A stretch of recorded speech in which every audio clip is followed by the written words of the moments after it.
오늘 우리가 이렇게 예수 믿게 되었다라고 하는 이 사실 자체, 그리고 이렇게 예배할 수 있고 기도할 수 있다는 이 자체만 해도 성경 오늘 에베소서 2장에서는 우리의 과거, 예수 믿기 전의 상태가 어느 했던가 하는 것을 우리에게 아주 적나라하게 얘기를 하고 있지 않습니까?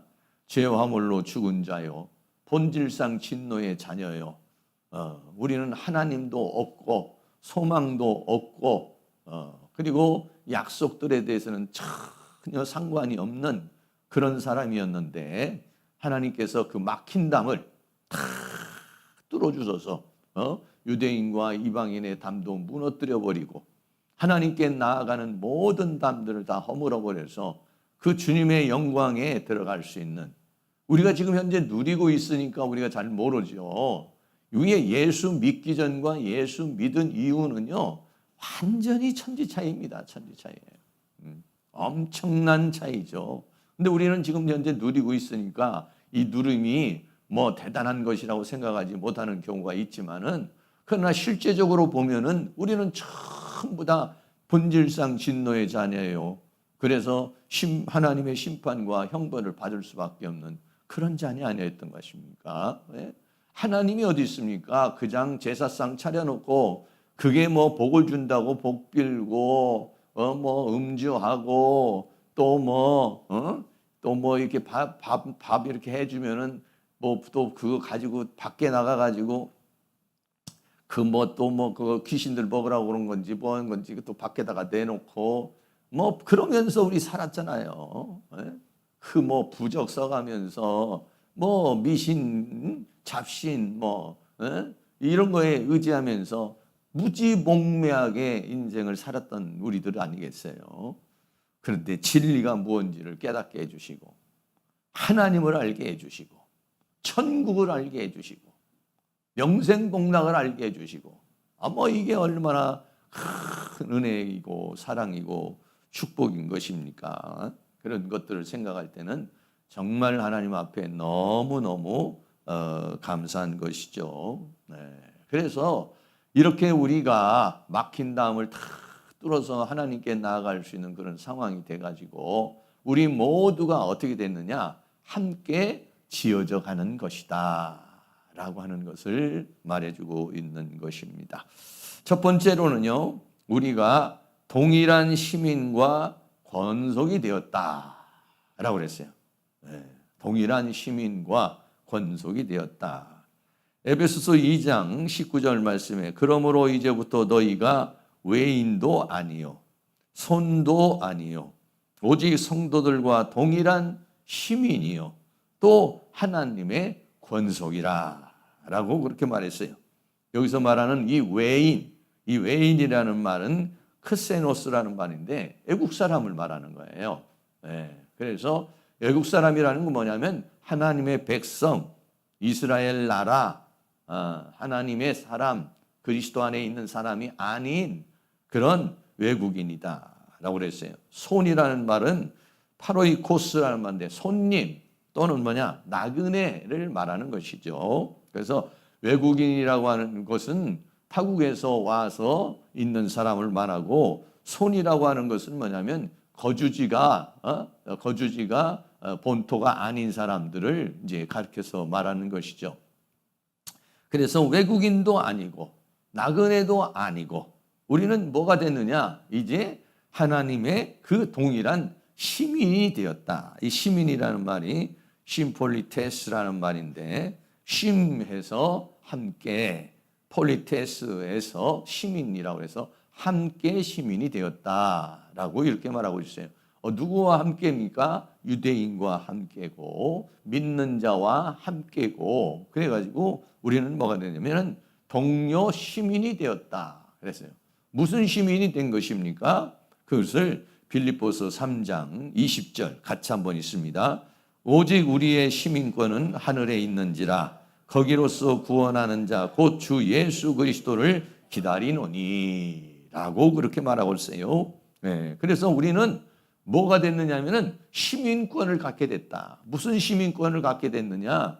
하나님 나라의 시민권을 갖는 그런 사람이 되었다라고 그렇게 말하고 있습니다. 그래서 하나님의 백성이요, 하나님의 시민이요, 우리는 외국 사람도 아니고 나그네도 아니고 그 본토에서 사는, 하나님 나라에서 사는 그러한 시민이 되었다라고 그렇게 말하고 있습니다. 그런 정도가 아니라 시민이 됐을 뿐만 아니라 더 나아가서는 뭐가 됐냐면 우리가 하나님의 권속이 되었다라고 이렇게 말했어요. 이 권속이라는 말이 오이케이오스라는 말인데, 오이케이오스라는 말은 가족 또는 식구라는 그런 말입니다. 오이코스라는 말이 집이라고 하는 말인데, 집에서 나온 건데, 집에서 함께 사는 사람, 집에서 함께 식사를 하고 집에서 함께 거주하는 사람, 이걸 뭐라고 그러냐? 권속이다라고 하는 것입니다. 이게 누굽니까? 바로 하나님의 자녀가 됐다는 거예요. 요한복음 1장 12절에서 영접하는 자, 그 이름을 믿는 자에게는 하나님의 자녀가 되는 권세를 주었다. 그래서 우리가 하나님을 믿음으로 하나님의 자녀가 되었고, 하나님의 자녀가 되어서 뭐가 되느냐? 하나님의 가족이 되었다라고 하는 거예요. 네? 하나님 나라의 시민이 됐을 뿐만 아니라 하나님 나라의 한 가족이 함께 먹고 마시는 그러한 삶을 누리는 그러한 가족이 되었다라고 그렇게 말하고 있는 것입니다. 그래서 우리는 모두가 다 이제 유대인이나 이방인이나 예수 그리스도를 구주로 영접하는 사람, 이 사람들은 전부 뭐가 되느냐? 몸과 지체가 되었고 형제가 되었고 자매가 되었다라고 그렇게 말합니다. 고린도전서 12장 13절 같이 한번 있습니다. 우리가 유대인이나 헬라인이나 종이나 자유자나 다 한 성령으로 세례를 받아 한 몸이 되었고 또 다 한 성령을 마시게 하셨느니라. 아멘. 하나님께서 성령을 부어주심으로 말미암아 죽어 있었던 우리의 영이 살아나고, 그래서 거듭나게 되고, 그래서 뭐가 됐냐? 하나님 자녀가 되고, 그래서 어떻게 되냐면 하나님의 생명 안으로, 예수 그리스도 안으로 우리가 들어가게 되었다. 한 성령으로 세례를 받아서 어떻게 되느냐? 몸이 됐다라고 하는 것이에요. 예수 그리스도 안에서 한 몸이 되었고 한 성령이, 한 지체가 되었다라고 그렇게 말하고 있는 것이죠. 그래서 우리는 모두가 한 몸이 되고 한 지체가 되고, 그리고 하나님 나라의 시민권을 가지고 있는 사람이에요. 여러분, 요즘에는 뭐 미국이 하도 강경한 그러한 여러 가지 정책을 피다 보니까 뭐 시민권, 명주권 이런 거 받는 거 굉장히 좀 어렵잖아요. 근데 그거 얻기 위해서 얼마나 많은 사람들이 그 미국을 향해서 갑니까?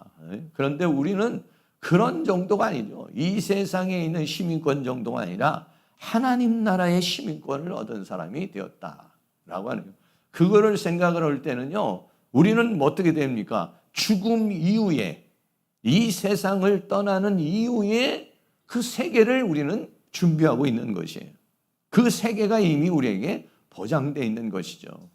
그래서 여러분, 우리 인생이 70년, 80년, 강건하면 뭐 80, 90, 100 이렇게 살지만은 여러분 죽음으로써 끝이라고 그런다면 인생이 얼마나 허무합니까? 그런데 그 죽음이 끝이 아니라 우리는 어때요? 시민권을 가지고 있는 사람이다. 하나님 나라의 시민권을 가지고 있는 사람이니까. 그러니까 어떻게 하겠습니까? 아이고, 떠날 때 어떻게 합니까? 아이고, 이제 가면 언제 오나 하고 이렇게 우는 것이 아니라 하나님 나라 시민권, 하나님 나라에 가서 편안하게 살아라고, 더 행복한 나라, 더 복된 나라, 그 나라에 가서 주님과 더불어 살아라고, 얼마나 희망 속에서, 기쁨 속에서 우리가 인생을 맞이하게 됩니까? 그래서 사랑하는 모든 성도님들에게 이렇게 하나님 나라의 시민권이, 더 나아가서는 하나님이 권속이 되는 그러한 은혜를 하나님께서 허락하여 주셨다는 것이, 우리 주일학교 어린이들 찬양에도 보면은 왕왕 있잖아요. 왕왕왕왕 나는 왕자다.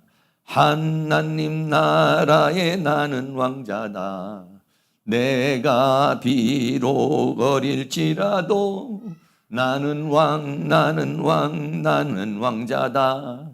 내 앞길 가로막는 자 모두 다 물리치리라.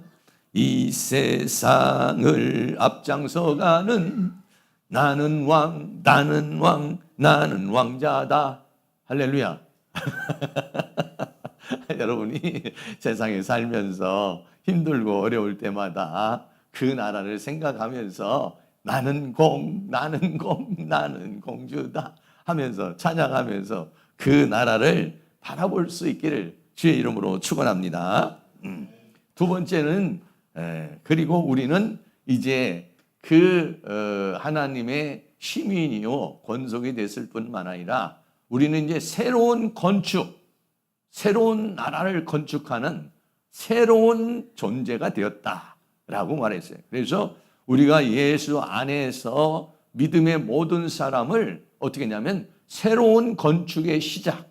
그래서 그 마지막이 뭐냐면은 요한계시록 21장에 나오는 거룩한 성 예루살렘 성을 구성하는, 그래서 건축물로 우리를 비유해 주고 있습니다. 이렇게 하나님의 시민이 되고 권속이 되어서 우리는 어떻게 되느냐? 이제는 사도들의 터 위에서 지으심을 받은, 세우심을 입은 그러한 자다라고 그렇게 말합니다. 에베소서 2장 20절에 너희는 사도들과 선지자들의 터 위에 세우심을 입은 자라. 그리스도 예수께서 친히 모퉁이 돌이 되셨느니라 라고 그랬어요. 다시 말하면 사도들과 선지자들이 뭐가 됐느냐면은 기초가 됐다는 거예요. 네. 그들이 어떻게 하냐면 예수 그리스도를 통해서 하나님 나라를 이루는, 천국이라는 세계를 이루는 하나의 기초석의 역할을 했다라고 그랬어요. 그래서 사도들과 선지자들의 터 위에 그랬어요. 이 터라는 말이 데메리오스라는 말인데 기초라는 말이에요.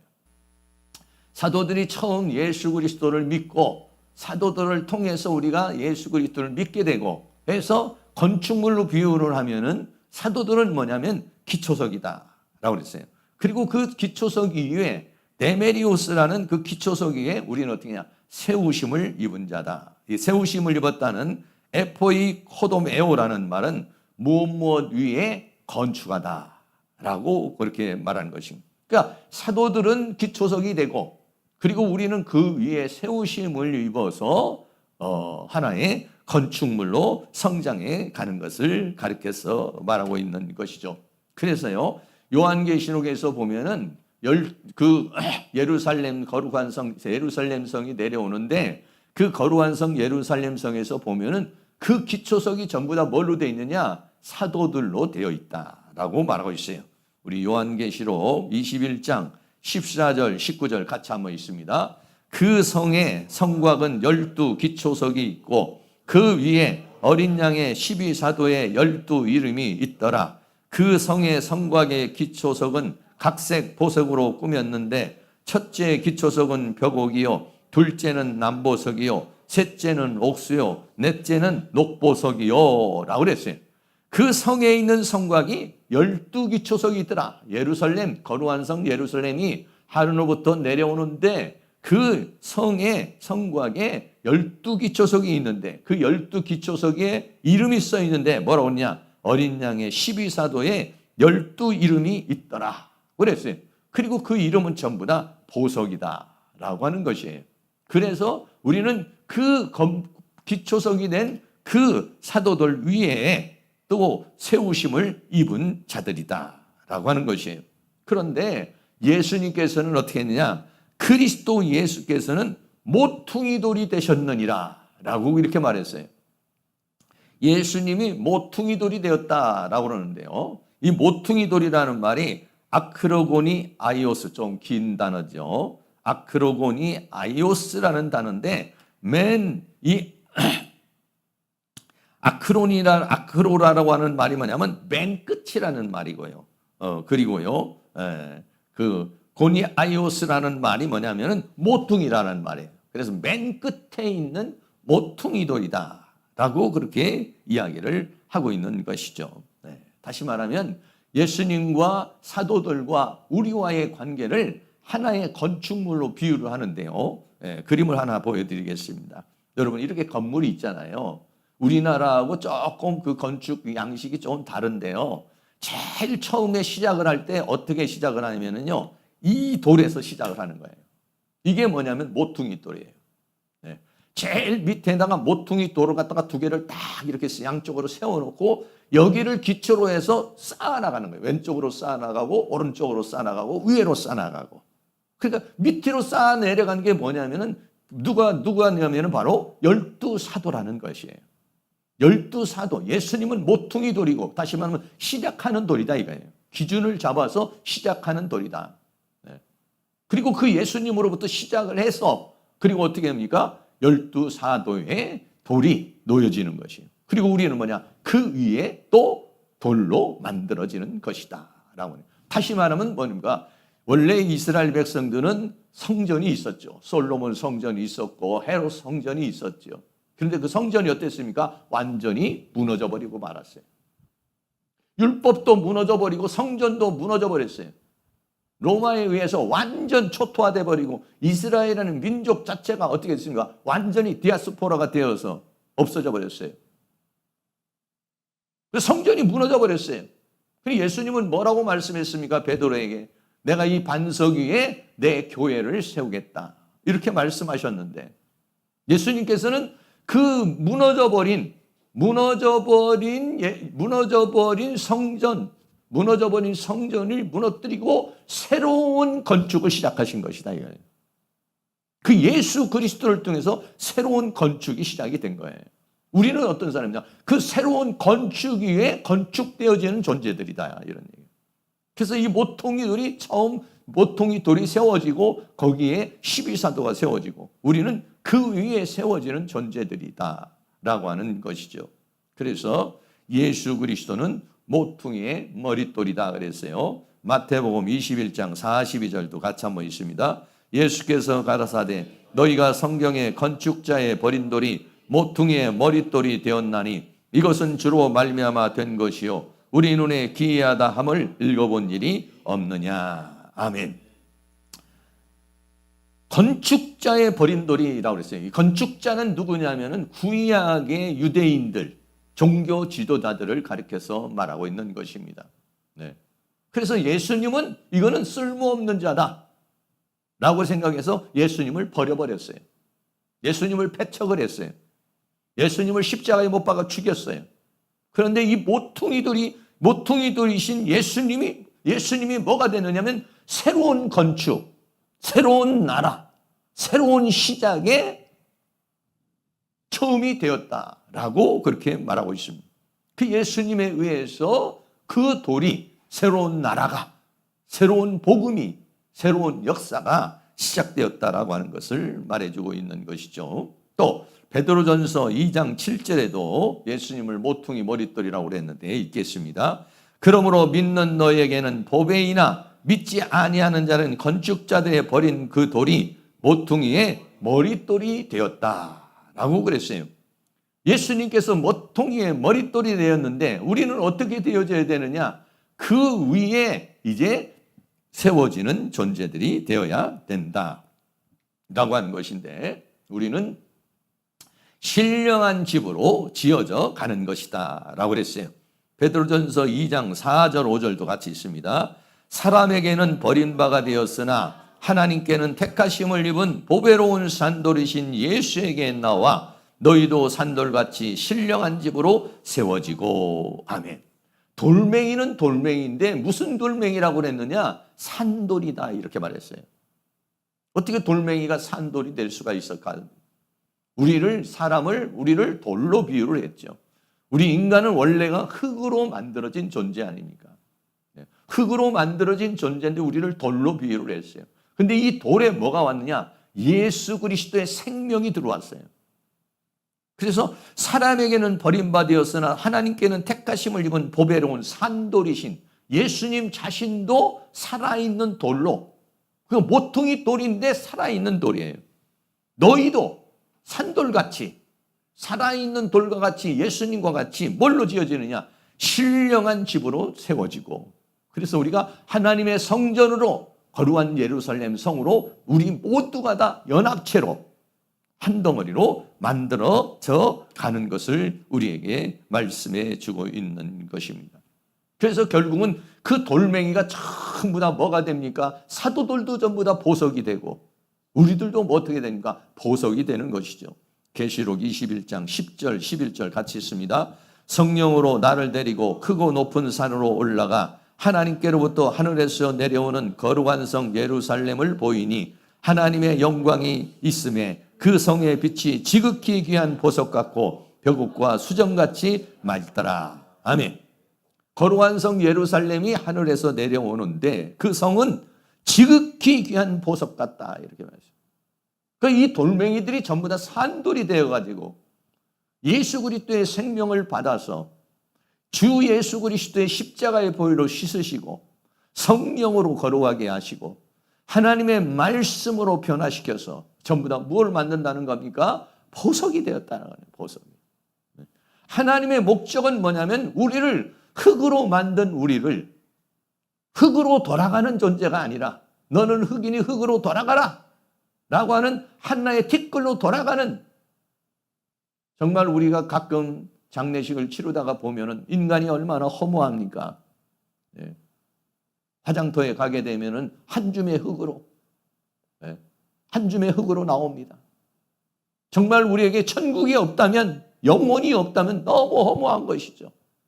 인간이라는 한 존재가 흙으로 돌아가 버리는. 근데 그게 창세기에서 너는 흙이니 흙으로 돌아가라 그랬어요. 그러나 흙인 흙으로 돌아가는 걸로 끝나지 않죠, 우리는. 예. 그 우리의 영혼은 하나님이 받으셔서 그 영혼을 어떻게 만드시기를 원하느냐? 보석같이 만들기를 원한다는 거예요. 사랑하는 성도들, 하나님의 목적은 뭐냐? 우리가요, 보석 같은 존재가 되기를 원하는 거예요. 예. 지금 나에게 당면한 모든 상황과 이러한 모든 것은 하나님이 나에게 고통을 주고 괴로움을 주고 어려움을 주려는 것이 아니라 나를 보석으로 만들어 나가는 과정인 것이죠. 여러분, 이 모든 과정을 통해서 내 신앙의 여정을 통해서 보석으로 만들어지고 있나요? 보석으로 만들어지는 것이 아니라 오히려 돌멩이도 더 이상한 돌멩이로 만들어지면 안 되죠. 성격이 바뀌고 행동이 바뀌고 인품이 바뀌고 사고가 바뀌고 이렇게 바뀌어지는, 뭘로? 하나님의 말씀으로 바뀌어지는, 하나님의 말씀으로 변화가 이루어지는, 육적인 자가 영적인 자가 되고 어둠에 있었던 자가 빛의 사람이 되고, 실제적으로는 우리들 여기 계신 모든 분들이요, 어떻게 보면은 별로 변화가 안 되는 것 같지만은요, 우리에게는요 엄청난 변화가 사실은 있는 겁니다. 우리가 주님 앞에 나와서 이렇게 찬송하고 기도할 수 있는 사람이 되었다는 이 자체만 해도 귀한 존재예요. 여기 계신 분들이 다 귀한 존재입니다. 옆에 있는 분에게 집사님은 참 귀하신 분이십니다 한번 해주시기 바랍니다. 네. 네. 한 번 더, 소중하신 분입니다. 아름다운 분이십니다. 행복하시기 바랍니다. 오늘도 특별히 명절날 명절 전에 오신 분들 여기 계신 분들이 다 여러분 어떻게 보면은 뭐 변화가 안 일어나는 것 같고 또 여러 가지 문제가 있고 그렇지만은, 그러나 예수를 믿고 이 자리에 있다는 자체만 해도 이거는 엄청난 변화인 것이에요. 이 대한민국 5천만 인구 중에서 우리가요 5분의 1 아니 10분의 1의 사람들이라는 거예요. 여기 계신 분들이요 하나님의 선택받은 사람들이에요. 하나님의 특별한 사람들인 것입니다. 할렐루야. 그래서 우리를 결국은 세 번째로는 주 안에서 성전으로 지어져 간다는 것입니다. 에베소 2장 21절에 그의 안에서 건물마다 서로 연결하여 주 안에서 성전이 되어가고 라고 그랬어요. 여기 계신 모든 분들은요 어떻게냐, 서로 연결이 돼 있다는 거예요. 주 안에서 서로 연결이 됐다는 시나르 모르게오라는 말도 여기도 신이라는 전치사가 붙었는데 밀접하게 연결이 돼 있다는 거예요. 결합이 되어 있다는 거예요. 옆에 있는 분이요, 나하고 연결이 되어 있습니다. 우리는요, 다 예수 그리스도 안에서 몸과 지체로 연결이 되어 있어요. 연결이 되어 있는 것을 느끼는 분도 있고, 연결이 되어 있는 걸 느끼지 못하는 분도 있고, 그 연결이 된 것을 더 강렬히 붙잡고 가는 사람이 있고, 어떤 사람은 연결이 되어 있는 것을 그냥 무시하며 살아가는 것 뿐이지, 실제적으로 우리는 다 주님 안에서, 성령 안에서, 하나님의 은혜에서 다 연결되어져 계신 분이다. 에베소서 4장 16절 말씀 같이 한번 읽습니다. 그에게서 온몸이 각 마디를 통하여 도움을 입음으로 연락하고 상합하여 각 지체의 분량대로 역사하여 그 몸을 자라게 하며 사랑 안에서 스스로 세우느니라. 아멘. 온몸이 각 마디를 통해서. 그러니까는 지금 오늘 본문에서는 우리를 건축물로 비유를 했고, 또 에베소서에는 뭘로 비유했습니까? 몸과 지체로 비유를 했다는 거예요. 하나의 건축물로 지어질 뿐만 아니라 산돌같이 건축물로 지어질 뿐만 아니라 우리가 다 뭐냐? 몸과 지체로 연결이 되어 있다는 거. 온몸이 각 마디를 통하여 도움을 입음으로 연락하고 상합하여 각 지체의 분량대로 각자가 다 역사하여 몸을 자라게 하며 사랑 안에서 스스로 세우느니라. 아멘. 할렐루야. 네, 그렇습니다. 우리 모두가 다요, 다 예수 안에서는요, 하나님의 생명 안에서, 하나님의 은혜 안에서 다 연결이 되어 있다는 것이. 그래서 뭐라고 그랬습니까? 서로 사랑하라는 것입니다. 왜? 우리가 다 서로 연결되어 있기 때문에 상대방의 고통이 곧 나의 고통이고 상대방의 기쁨이 나의 곧 기쁨이 되는 것이고 다 서로 연결이 되어 있어요. 대한민국에 살고 있는 사람은 다 대한민국의 영향을 받고 사는 거 아니겠습니까? 네. 비가 오면 전부 다 그 비에 맞고, 눈이 오면 다 그 눈에 맞고, 경제가 좋아지면 다 누리고, 경제가 나빠지면 다 힘들어하고, 한 덩어리로 우리가 살아가고 있다는 것을 우리에게 말해주고 있는 것이죠. 그래서 고린도전서 12장 27절에 너희는 그리스도의 몸이요 지체의 각 부분이라 라고 그렇게 말했어요. 또 요한복음 15장에서는 우리와의 관계를 뭘로 비유했습니까? 포도나무와 가지로 비유를 했지 않습니까? 요한복음 15장 5절도 같이 있습니다. 나는 포도나무요 너희는 가지니 저가 내 안에 내가 저 안에 있으면 이 사람은 과실을 많이 맺나니 나를 떠나서는 너희가 아무것도 할 수 없음이라. 아멘. 할렐루야. 네, 그렇습니다. 우리는 뭐냐? 이렇게 몸과 지체로 하나가 되어 있고, 포도나무와 가지로 하나가 되어 있고, 건물로 하나가 되어 있어 서로 다 연결되어져서 살아가는 것이다는 것입니다. 그래서 에베소서 2장 21절에서는 그의 안에서 건물마다 서로 연결하여 주 안에서 성전이 되어가고 라고 그랬습니다. 고린도전서 3장 17절에 우리는 뭐라고 했어요? 너희가 하나님의 성전인 것과 하나님의 성령이 너희 안에 거하는 것을 알지 못하느냐라고 그랬어요. 우리 자신이 뭐냐면 성전이라는 거예요. 하는 여러분, 우리가 이 교회를 왜 만들어 놨습니까? 우리가 교회를 성전이라고도 하고 교회라고도 하는데, 이 교회에 존재하는 이유가 뭐냐면 이거를 통해서, 교회를 통해서 하나님께 영광을 돌리고, 또 우리가 무엇이 되자는 것입니까? 성전이 되어가는 것이다. 여러분, 의자를 싹 바꿔놓으니까 좀 산뜻하잖아요. 내 마음의 의자도 좀 바꾸시길 바랍니다. 인테리어를 좀 하세요. 내 마음의 인테리어도 해서 내 마음의 어떤 부분을 좀 수리를 좀 해야 돼요. 내 심령의 어떤 부분을 좀 만들어 가야 됩니다. 만들어 가야 돼요. 깨끗하게 만드니까 얼마나 좋습니까, 여러분들. 내가 성전이죠.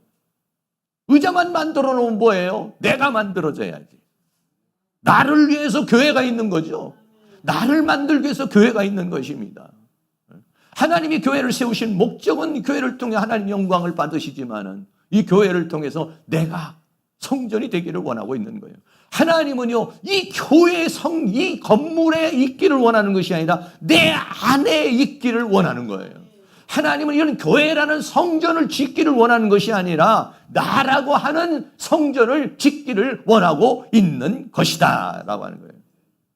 그래서 에베소 2장 22절에 너희도 성령 안에서 하나님의 거하실 처소가 되기 위하여 예수 안에서 함께 지어져 가느니라. 그랬어요. 성전이 될 뿐만 아니라 우리가 뭐냐? 처소가 되기를 원한다는 거예요. 처소가 뭐냐면 거주지를 말하는 거예요. 하나님은 우리 안이 하나님이 거하시는 거주지가 되기를 원하고 있다는 거예요. 내가 거룩하신 하나님이 내 안에 거하시려면 어떻게 되느냐? 내가 거룩해야 돼요. 거룩한 장소로 구별이 돼야 돼요. 하나님이 내 안에 계시는데 내가 맨 죄만 짓고 더러운 생각, 악한 생각, 육적으로 살고 이렇게 살면은 하나님이 내 안에 편안하게 계실 수가 있나요? 계실 수가 없죠. 거룩한 성전이 돼요. 너희가 만약에 성전을 더럽히면은 내가 그 성전을 멸하리라고 그랬어요. 우리가 거룩해질 수 있도록 어떻게 합니까? 하나님의 거하심은 더 풍성해질 수 있게 되는 것입니다. 그래서 우리가 함께 지어져 간다라고 그랬어요. 함께 우리가 서로 연결되어 있고 함께 지어져 간다는 것이 굉장히 중요해요. 왜냐? 우리가 이 교회 생활을 하다가 보면요, 신앙생활 하다 보면 나에게 유익을 주는 사람도 있어요. 근데 나에게 해로움을 주는 사람이 있어요. 유익을 주는 사람, 나하고 잘 맞는 사람 어떠냐? 합력하여 선을 이루면 돼요. 나에게 해를 끼치는 사람, 나를 시험 들게 하는 사람, 내 마음에 안 드는 사람은 어떻게 해야 되느냐? 아유, 네가 나가든지 내가 나가든지 하나님 둘 중에 하나를 결단을 내려주십시오. 이렇게 말하고 하나님께서 그 사람이 있는 게 아니에요. 내가 부닥치고 내가 수용하기 어려운 사람을 어떻게 하냐? 나를 깎기 위해서, 나를 다듬기 위해서, 나를 더 큰 사람으로 만들기 위해서, 나를 더 큰 수용할 수 있는 사람으로 만들기 위해서 하나님께서 그런 사람이 있어요. 나에게 해를 끼치는 사람, 나하고 안 맞는 사람, 나하고 안 맞는 사람도 어떻게 하냐면 수용할 수 있는 사람이 되게 하기 위해서 그런 사람이 있는 것이다. 그러니까는 전부 다 함께 지어져 가는 거예요. 나에게 유익을 주는 사람도 나에게 손해를 끼치는 사람도 함께 지어져 가는 것입니다. 하나님께서 이 세상에 왜 원수 마귀를 주었나요? 왜 원수 마귀를 허락합니까? 그 마귀는 우리를 계속 공격해 옵니다. 육체도 공격하고 정신도 공격하고 영을 공격하고 다양한 형태로 공격해 오는데 그 공격을 통해서 우리를 어떻게 하냐? 만들어 가시기를 원하는 것이다. 네. 남편이 마음에 안 듭니까? 아내가 마음에 안 드나요? 도장을 찍든지 끝을 내든지 라는 것이 아니라 할 수만 있으면 감당할 수 있는 은혜가 있기를 축복합니다. 네. 내 마음에 안 드는 것도 어떻게 하냐? 수용할 수 있는, 나하고 안 부닥치는 이 부분도 내가 감당할 수 있는 사람이 되게 하려고 도저히 맞출 수가 없고 도저히 어떻게 저렇게 생각을 저렇게 하는지 모르겠다. 어쩌면 나하고 저렇게 안 맞을까? 어쩌면 나하고 이렇게 안 될까 하는데 그것도 어떻습니까? 예수님은 다 수용을 하셨잖아요. 십자가에 못 박혀 죽으시면서도 어떻습니까? 주님을 욕하는 사람까지도 수용하시고 3년 반 동안 함께 했지만은 자신을 파는 가룟 유다에게도 입을 맞춰주시고 또 회개하면은 오늘 내가 나와 함께 낙원에 있으리라. 야, 이거 봐. 조금 전까지는 그렇게 욕을 하더니 이런 게 아니라 언제든지 돌이키면 다 수용해주는. 우리는 어떻게 보면 감정이 있잖아요. 너 그렇게 하고서 뭐 나한테 뭐 잘못했다고? 용서 못해? 이게 아니라 다 수용할 수 있는. 사랑하는 아내를 수용하시기를 축복합니다. 사랑하는 남편을 수용하시기를 축복합니다. 우리 교회에서 제일 꼴보기 싫은 사람도 여러분이 수용하시기를 바랍니다. 나하고 안 맞는 사람도 수용할 수 있는 능력을 주시옵소서. 그런 은혜를 그렇게 지어져 가는 것이 함께 지어져 간다. 나하고 안 맞는 사람도 맞추는 함께 지어지는 모든 사람을 수용할 수 있는 사람으로. 왜 나하고는 이렇게 안 맞는 사람이 있어요? 아니요. 하나님께서 나를 깎기 위해서 내 성질머리, 내 고집, 내 아집을 깎기 위해서 하나님께서 우리를 그렇게 만들어 가시는 것이다 라고 하는 거예요. 오늘 우리에게 당면에 있는 거, 이 모든 것들이요 전부 다 나를 만들기 위한 하나님의 배려예요. 나를 고통 주려고 물질적으로 힘들게 하고 나를 고통을 주려고 병을 주는 게 아니라 나를 고통을 주려고 문제를 주는 게 아니라 하나님이 그 환경을 통해서 나를 만들어 가기 위한 것이다. 함께 지어져 가는 것이다. 할렐루야. 함께 지어져 갈 수 있기를 오늘 우리에게 당면한 모든 것들을 여러분들이 다 수용할 수 있는 그러한 은혜의 역사가 일어날 수 있기를 주의 이름으로 축원합니다. 그래서 사도 바울은 뭐라고 했습니까? 데살로니가전서 5장 16절에 항상 기뻐하라, 쉬지 말고 기도하라, 범사에 감사하라. 하나님 나에게 이렇게 나하고 맞지 않는 사람을 보내주신 것 감사합니다. 어쩌면 사고방식이 이렇게 틀릴지 모르고 어떻게 행동 양식이 이렇게 틀린지 모르고 도대체 저 머릿속엔 뭐가 들었는지 모르겠다 하는 사람도 다 수용할 수 있는 사람이 되게 하려고 주신 거예요. 그러니까 그 사람을 하나님 빨리 제거해 주세요. 제거해 주세요가 아니라 하나님 내가 수용할 수 있는 사람. 왜? 함께 지어져 가라는 거예요. 유익한 사람도 해로운 사람도 이런 사람도 저런 사람도 다 수용할 수 있는 더 넓은 그릇이 되게 해주세요. 더 폭넓은 사람이 되게 해주세요. 우리 성도님도 얼마 되지도 않는데 우리 성도님들 정도도 이 정도도 우리가 수용을 못한다고 그런다면 내 그릇이 뭐예요? 옹기쟁이 옹기 그릇밖에 더 되겠습니까? 다 넣고 비벼버려요. 그냥 해가지고 여러분 다 수용할 수 있기를 주의 이름으로 축원합니다.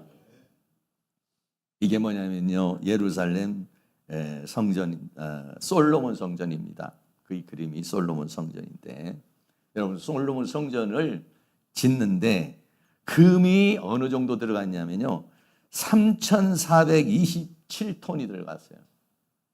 3,400톤이면 어느 정도인지 아냐면요, 어느 정도냐면요, 이 솔로몬 성전을 짓는데 3,400톤이면은 우리 맨날 여기 지하 세워놨을 때 5톤 트럭 들어왔잖아요. 5톤 트럭이 10개면은 10대면은 몇 톤입니까? 50톤이에요.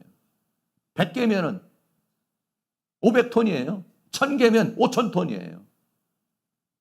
솔로몬 성전을 짓는데 그 정도라고요. 5톤짜리 트럭에 실는 금이 한 1000개는 되는 거예요. 1000개는 되는 거란 말이에요. 1000대 정도. 그런 만큼 들었어요. 이 지금 이거를 갖다가 계산을 못해요. 계산을. 제가 인터넷에서도 찾아보고서 솔로몬 성전을 짓는데 돈이 얼마나 들어갔을까 이거를 갖다가 계산하는데요, 보통 사람이 계산이 잘 안 돼요. 은은요 34,270이에요. 3만이야 은은. 왜? 그 성전에 들어온 모든 것들을 다 금으로 입혔거든요. 어마어마한 거. 하나님이 왜 솔로몬에게 그런 돈을 주셨나요? 그런 성전을 짓게 하기 위해서 돈 준 거예요. 여러분 왜 나에게 돈을 주셨나요? 왜 나에게 건강 주셨나요? 하나님의 영광을 위해서 주신 겁니다. 하나님의 영광을 위해서 살라고. 나에게 건강도 주시고 물질도 주시고 재능도 주신 거예요. 네. 일꾼이요, 금이요 3,427톤이고 은이 34,270톤이고 일꾼이 몇 명이냐면 요즘에 수요일 날 열왕기성에서 보면은 여러분들이 지난주도 봤지만 일꾼이 18만 3,850명의 일꾼이 투입이 됐어요. 상상이 됩니까? 18만. 기간이 얼마나 걸리느냐? 7년 6개월 동안에. 7년 이 금은이 상상할 수 없는 돈이 들어간 거예요.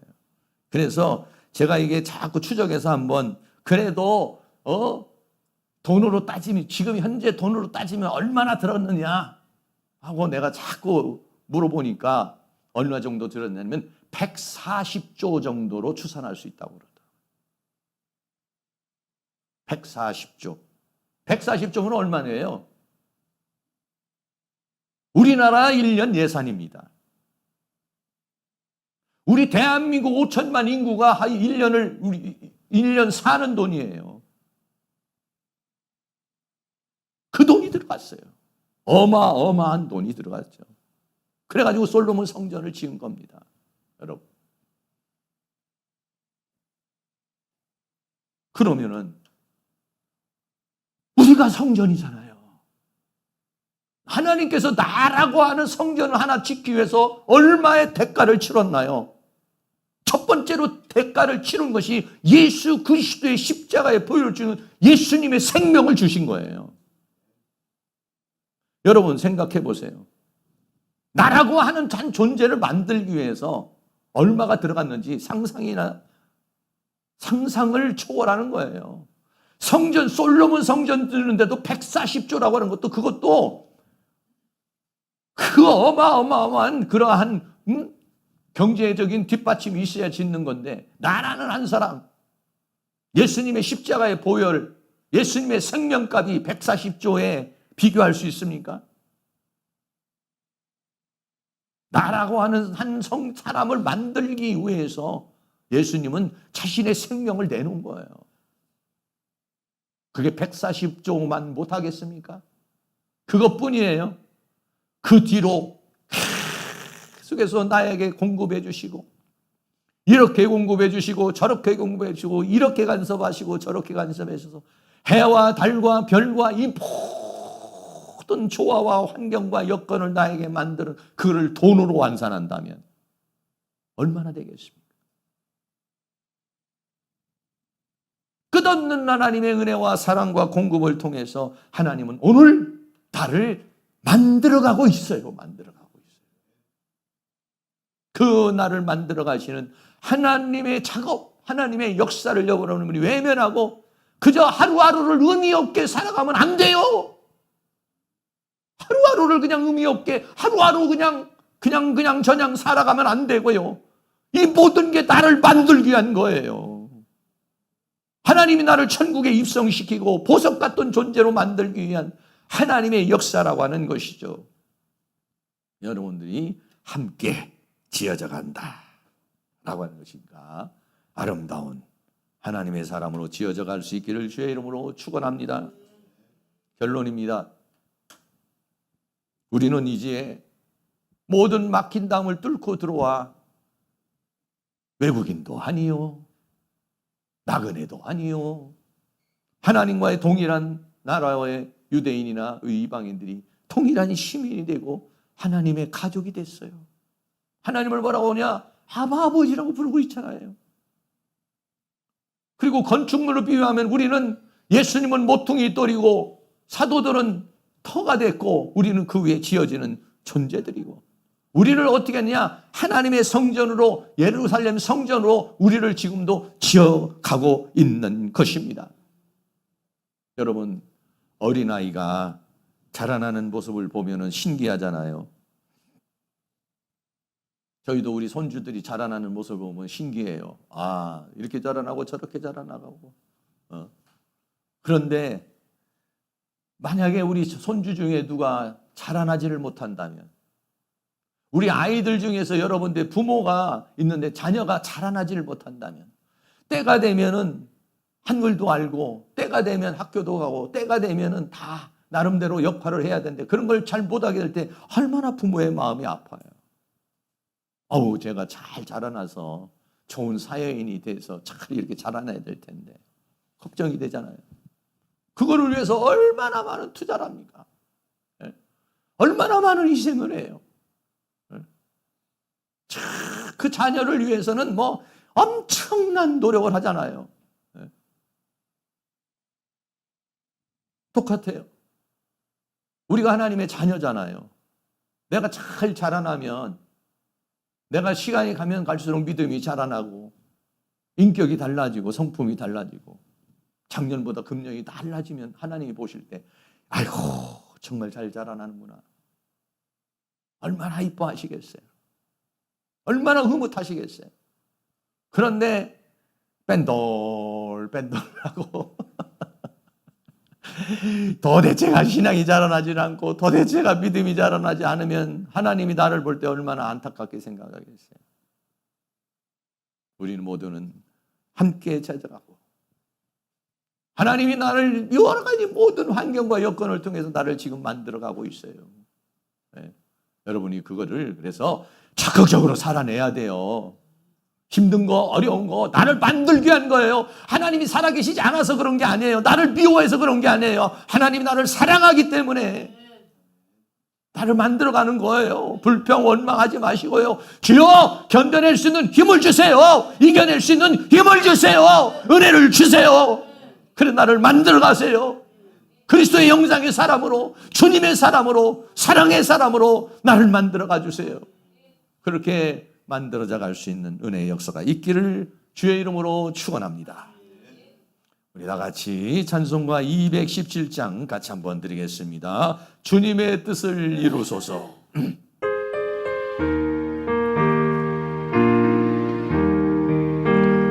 주님의 뜻을 이루소서. 고요한 중에 기다리니 진흙과 같은 날 믿으사 주님의 형상 만드소서.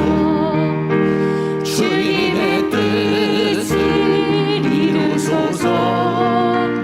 주님 발 앞에 엎드리니 나의 맘속을 살피시사 눈보다 희게 하옵소서. 1절 한번 더 합니다. 주님의 뜻을 이루소서. 고요한 중에 기다리니 진흙과 같은 날 믿으사 주님의 형상 만드소서. 주님의 뜻을 이루소서. 주님 발 앞에 엎드리니 나의 맘속을 살피시사 눈보다 희게 하옵소서. 주님의 뜻을 이루소서. 병들어 몸이 피곤할 때 권능의 손이 내게 펴사 새롭게 하여 주옵소서. 주님의 뜻을 이루소서. 온전히 나를 주장하사 주님과 함께 동거함을 만민이 알게 하옵소서. 아멘. 이 시간 여러분 다 같이 통성으로 기도할 때에 나에게 주어진 모든 환경과 여건과 상황은 나를 하나님의 자녀로, 하나님의 백성으로, 신부로, 거룩한 존재로 나를 보석으로 만들게 한 하나님의 그 모든 손길임을 우리가 생각해서 불평하고 원망하고 짜증내고 실망하고 낙심하지 않고 하나님 주시는 힘과 능력으로서 오늘의 당면한 모든 것들을 잘 이겨냄으로 말미암아 하나님 보시기에 합당한 그러한 그릇으로 하나님의 사람으로 만들어줄 수 있게 해달라고 기도하시고, 더 나아가서 이 명절을 통해서 이 나라 이 민족의 사신 우상이 떠나가고 모두가 예수 믿어 구원받고 아직 예수 믿지 않는 우리 가족들이 예수 믿고 구원받는 그러한 은혜의 역사가 일어날 수 있게 해달라고 다 같이 주여 한번 부르고 기도합니다. 주여 할렐루야. 거룩하시고 사랑이 많으신 아버지 하나님, 이 시간 우리를 약심하여 하나님 앞에 간절한 마음으로 기도합니다. 아버지 하나님께서 우리의 기도를 받으시고 응답하여 주시고 역사해 주시기를 간절히 원합니다. 나 같은 죄를 살려주셔서 하나님의 사랑으로 우리를 만들어주시는 그 은혜와 사랑을 주님 감사와 찬송과 영광을 돌립니다. 나를 만들어 가시기를 원하시는 아버지, 나를 보석으로 만들기를 원하시는 아버지, 나를 영광의 존재로 만들어 가시기를 원하시는 우리 아버지 하나님, 오늘 우리에게 당면한 모든 문제 속에서 아버지 하나님 실망하고 낙심하지 않게 하여 주시기를 간절히 원합니다. 원망하고 아버지 불평하지 않게 하여 주시기를 간절히 원합니다. 오늘 당면한 모든 것들을 믿음으로 다 받아들이게 하여 주시옵시고, 오늘 다 아버지 하나님 당면한 모든 것들을 하나님의 은혜로 받아들임으로 말미암아서 우리들이 이것을 잘 이기고 견디고 잘 아버지 하나님의 승리하는 삶을 살게 하여 주셔서 하나님 보시기에 합당한 존재로 우리가 만들어줄 수 있도록 하나님께서 도와주시기를 간절히 원합니다. 이 모든 것들은 나에게 당면한 모든 것들은 나를 만들기 위한, 나를 다듬기 위한, 나를 새롭게 하기 위한, 나를 보석으로 만들기 위한, 나를 영화롭게 위한 하나님의 사랑의 손길을 깨닫게 하여 주시옵시고, 하나님 앞에 감사하며 찬송하면서 이것을 다 이겨낼 수 있는 은혜의 역사가 일어날 수 있도록 아버지 하나님께서 우리를 도와주시기를 간절히 원합니다. 이 나라의 민족을 불쌍히 여겨주시옵소서. 사신우상에게 절하고 있는 아버지, 아직도 예수 믿고 구원받지 못한 이 나라의 민족을 불쌍히 여겨주시고, 아직도 우상에게 절하고 있는 저들을 불쌍히 여겨주시기를 원합니다. 우리의 가족들 중에서 예수 믿지 못하는 자들, 우리의 가족들을 예수 믿지 않는 가족들을 예수 믿어 구원받는 그러한 은혜의 역사가 있도록 주여 은혜를 베풀어 주시기를 원합니다. 주여 이 나라의 민족의 하나님의 은혜를 베풀어 주시고, 주여 우리의 가문의 하나님의 은혜를 베풀어 주시고, 우리의 가족들에게 은혜를 베풀어 주시고, 우리의 형제 자매 일가 친척에게 은혜를 베풀어 주셔서 저들이 예수 믿어 구원받는 역사가 일어날 수 있도록 주여 은혜를 베풀어 주시고 공의를 베풀어 주시기를 원합니다. 특별히 명절 기간을 통해서 원수막이 어디에 악한 영의 세력이 역사하지 못하게 하여 주시고, 아버지 명절 가운데서 기도하면서 찬송하면서 예배하면서 성령 충만한 가운데 이 명절을 지낼 수 있도록 우리 하나님께서 은혜를 베풀어 주시고 공의를 베풀어 주시고 자비를 베풀어 주시기를 간절히 원합니다. 성령님 도와주시옵소서. 성령님 함께해 주시옵소서. 성령님 역사하여 주시옵소서. 우리 하나님 능력의 손길로 우리를 인도하여 주시며, 주의 권능의 손길로 역사해 주시며, 주의 은혜의 손길로 역사해 주시기를 간절히 원합니다. 아버지 하나님이 도와주시고 인도하여 주시고 붙들어 주시고 함께하여 주시옵소서. 사랑과 은혜가 많으신 아버지 하나님, 오늘 나에게 당면한 모든 사람의 문제, 물질의 문제, 건강의 문제, 삶의 모든 문제는 하나님이 나를 만들어 가시기 위한 하나님의 세심한 배려로 받아들이게 하여 주시옵소서. 믿음으로 받아들이게 하여 주시옵소서. 은혜로 받아들이게 하여 주시옵소서. 그래서 우리의 마음에 원망하는 마음, 불평하는 마음, 짜증내는 마음을 제거하여 주시고, 실망하고 낙심하고 절망하는 마음을 제거하여 주시옵시고, 항상 기뻐하라, 쉬지 말고 기도하라, 범사에 감사하라. 내가 이제는 어떠한 형편에 처하든지 자족의 비결을 배웠다고 바울이 말한 것처럼 우리는 그 모든 환경과 여건 속에서도 믿음으로 살아나게 하여 주시옵시고, 은혜로 살아나게 하여 주셔서 내 고집이 꺾어지게 하여 주시고, 내 아집이 꺾어지게 하여 주시며, 내 잘못된 사고방식이 변화되게 하여 주시옵시고, 내 교만이 꺾이게 하여 주시옵시고, 나의 죄성이 꺾여지는 그러한 은혜가 일어날 수 있도록 은혜를 베풀어 주시옵소서. 이 나라의 민족을 불쌍히 여겨주시옵시고, 아직도 사신우상에게 절하고 있는 이 나라의 민족을 불쌍히 여겨주시기를 원합니다. 아버지 하나며 가정가정마다 있는 제사상이 따라가게 하여 주시고, 우상이 따라가게 하여 주시고, 불신이 따라가게 하시고, 예수 믿어 구원받는 은혜가 있도록 도와주시옵소서. 특별히 우리 일가 친척 가족들에게 은혜를 베풀어 주시옵시고, 우리 가문의 은혜를 베풀어 주셔서 모두가 예수 믿어 구원받게 하여 주시옵시고, 저 모든 사신우상이 떠나가게 하여 주시옵시고, 악한 영들이 떠나가게 하여 주시며, 이번 추석 명절에 가정가정마다 찬송이 울려 퍼지게 하여 주시고, 기도가 울려 퍼지게 하여 주시며, 감사가 울려 퍼지게 하여 주시고, 하나님이 영광을 받으시는 역사가 일어날 수 있도록 은혜를 베풀어 주시옵소서. 이 명절 기간에도 아버지 하나님께서 성령 충만한 명절을 보낼 수 있도록 기도하면서 말씀 안에서 이 명절을 지낼 수 있도록 은혜를 베풀어 주시옵소서. 예수 그리스도의 이름으로 기도하옵나이다. 아멘. 우리 다 같이 자리에 일어나셔서 찬송가 518장 드리겠습니다. 신자 되기 원합니다.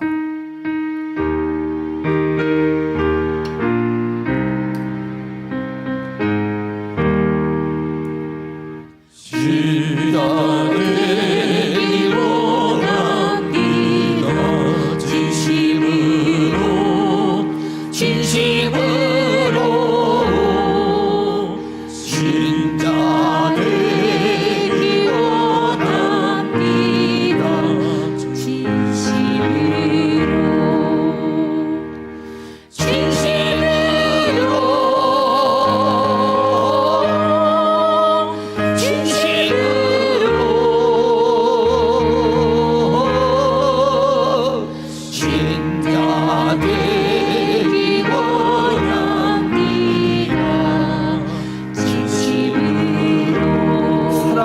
원합니다.